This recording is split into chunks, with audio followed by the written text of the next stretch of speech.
हाँ, तो स्टूडेंट्स, इस इलेक्ट्रिसिटी के थ्योरी के एपिसोड नंबर 13 में हम लोग देखेंगे विद्युत धारा का ऊष्मीय प्रभाव, हीटिंग इफेक्ट या thermal effect of electric current.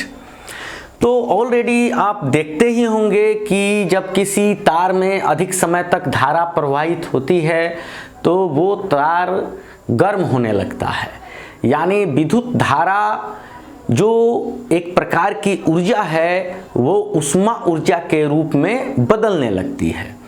तो ऊष्मा ऊर्जा के रूप में ये क्यों बदलने लगती है? तो इसके लिए हम लोगों को ये समझना होगा कि हम लोग जानते हैं कि कोई चालक है और उस चालक का जो परमाणु है, एटम जो है, उसके बाह्यतम कक्षा में जो उपस्थित इलेक्ट्रॉन हैं वे मुक्त इलेक्ट्रॉन हैं और वे ही किसी चालक के सिरों के बीच विभवांतर दिए जाने पर गति करते हैं। तो आप जानते हैं कि जो कोई भी परमाणु है उसका जो नाभिक है एक तरह से धन आयन की तरह काम करने लगा, क्योंकि उसके बाह्यतम कक्षा के जो इलेक्ट्रॉन हैं वे गति करने लगे तो वह एक तरह से आयन हो गया, जिसे लैटिस के नाम से भी जानते हैं।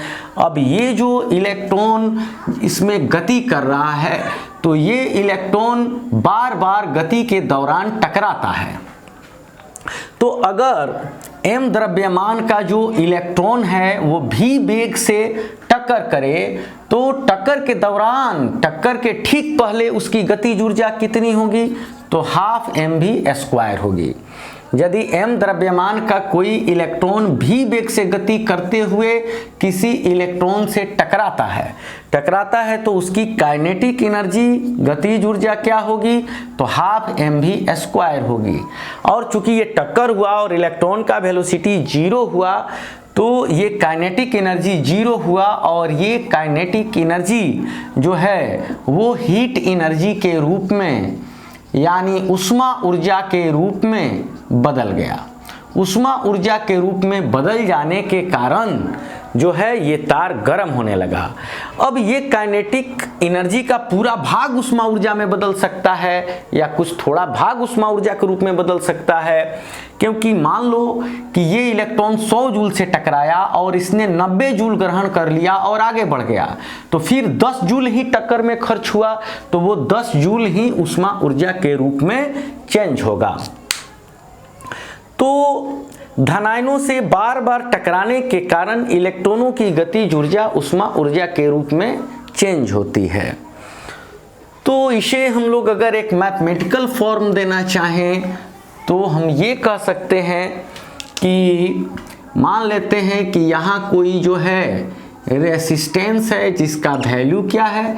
R है, और वह एक ऐसे सेल से जोड़ा गया है जिसका विभवांतर भी है, यानी यह प्रतिरोध जो है वह भी विभवांतर पर काम कर रहा है। इसके सिरों के बीच का विभवांतर क्या है?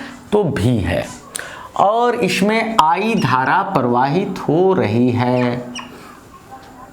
तो आप यहाँ लिख सकते हैं कि माना किसी परिपथ में जुड़े प्रतिरोध R से, माना किसी परिपथ में जुड़े प्रतिरोध R से भी विभवांतर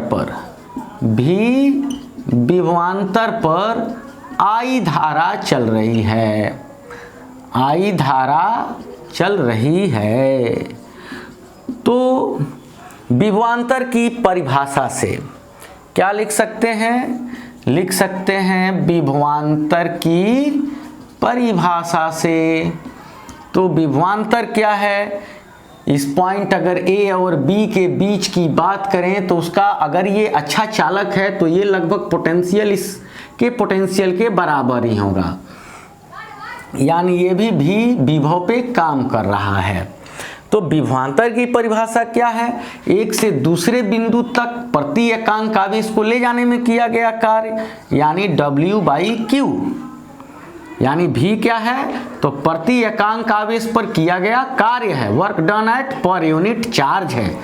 तो अब ये V = W/Q हुआ और यहाँ पे अगर हम लोग W को रोकते हैं तो ये हो जाता है VQ, और ये VQ हो जाता है तो हम लोग जानते हैं कि V इक्वल टू क्या होता है IR M Q equal to IT, क्योंकि I बराबर Q बाई T, तो V के जगह पर हम लोग क्या रख सकते हैं IR रख सकते हैं, और Q के जगह पर क्या रख सकते हैं IT रख सकते हैं। तो इस प्रकार ये जो वर्क हुआ, ये वर्क हुआ I स्क्वायर और R और T। तो ये जो वर्क डन है, यही जो किया गया कार्य है, वही किसके रूप में बदल जाता है, तो थर्मल एनर्जी के रूप में, ऊष्मा ऊर्जा के रूप में। The work done is to be change in the form of thermal energy, यह कृत कार्य ही ऊष्मा ऊर्जा के रूप में बदलता है। तो ये I स्क्वायर RT हो गया। यानी अब ये इक्वेशन क्या बता रहा है, ये बता रहा है कि किसी धारावाही चालक में जो उत्पन्न ऊष्मा है वो धारा की प्रबलता के वर्ग के समानुपाती होता है। यानी किसी धारावाही चालक में उत्पन्न ऊष्मा जो है उसमें प्रवाहित विद्युत धारा के परिमाण के वर्ग के समानुपाती होता है। दूसरा, H is directly proportional to R, यानी किसी धारावाही चालक में जो उत्पन्न ऊष्मा है वो उस चालक के प्रतिरोध के समानुपाती होता है, या उस परिपथ में जुड़े प्रतिरोध के समानुपाती होता है। प्रतिरोध जैसे जैसे आप बढ़ाएंगे ऊष्मा अधिक से अधिक उत्पन्न होगा। और उसी तरह तीसरा T है, यानी H is directly proportional to T। इसका मतलब हुआ कि किसी धारावाही चालक में उत्पन्न ऊष्मा जो है धारा प्रवाह में लगने वाले समय के समानुपाती होता है ना। यानी जितनी अधिक समय तक किसी चालक में धारा प्रवाहित होगी उतनी ही अधिक वो चालक गर्म होगा, उतनी ही अधिक उसमें ऊष्मा उत्पन्न होगी। तो ये विद्युत धारा का ऊष्मीय प्रभाव, इसका हेडिंग हुआ, या जूल का ऊष्मीय नियम भी इसको कहा जा सकता है। इसको जूल का ऊष्मीय नियम भी कहा जा सकता है। ठीक है, तो ये तो वर्क मिल गया इस तरह से। अब इसी में हम लोग देखते हैं पावर की बात। विद्युत धारा के लिए अगर शक्ति की बात करें तो उस स्थिति के लिए हम लोग पावर की अगर बात करें, विद्युत धारा परिपथ की शक्ति यानी विद्युत शक्ति, यानी इसको कह सकते हैं इलेक्ट्रिक पावर। इलेक्ट्रिक पावर यानी विद्युत शक्ति, इसको P से डिनोट करते हैं। तो ऑलरेडी आप जानते हैं कि कार्य करने का दर ही शक्ति है। Rate of doing work is power. कार्य करने की जो दर है ना, वो क्या है, वो शक्ति है। तो पावर बराबर क्या लिख सकते हैं, पावर बराबर लिख सकते हैं W बाई T। दर का मतलब समय से भाग देना, या कह सकते हैं कि प्रति एकांक समय में किया गया कार्य जो है वही क्या है, पावर है। Work done in per unit time, तो ये भी क्या है, शक्ति है। यानी हर एक सेकेंड में जितना जूल आप काम करते हैं वही आपकी शक्ति बन जाती है। तो अभी हम लोगों ने देखा था कि PW क्या हुआ, तो W के जगह पर हम लोगों ने प्राप्त किया I स्क्वायर RT। ठीक है, और नीचे आ गया T, तो इससे ये कैंसिल हो गया। तो पावर का एक सूत्र मिला I स्क्वायर R। ठीक है, अब इसी को हम लोग आगे के स्टेप में बढ़ाते हैं अगेन पुनः। अब इसमें क्या करते हैं, P इक्वल टू, अब हम लोगों को पता है कि I R equal to V होता है, तो आई स्क्वायर आर स्क्वायर कर दिए और नीचे आर कर दिए, यानी ऊपर इस इक्वेशन में ऊपर और नीचे आर से गुना कर दिए, तो ये आई स्क्वायर आर स्क्वायर ये आर हो गया। अब इसको कैसे लिख सकते हैं, अब आई और आर दोनों पे स्क्वायर है तो आई और आर का होल स्क्वायर कर सकते हैं और ये हो गया आर। अब यहाँ जो पावर है तो आई आर के जगह पर भी इक्वल टू होता है आई आर, तो ये हो सकता है भी स्क्वायर बाई आर। ठीक है, तो ये एक इक्वेशन हुआ। और भी इस इक्वेशन में हम लोग फेर बदल कर सकते हैं, जैसे अगेन फ्रॉम क्या, तो P equal to I square R. अब इसमें आप ऐसे भी लिख सकते हैं आई आर को एक साथ फिर एक आई को बगल में, तो यहाँ P equal to I R का वैल्यू क्या हो गया, भी हो गया और ये आई हो गया।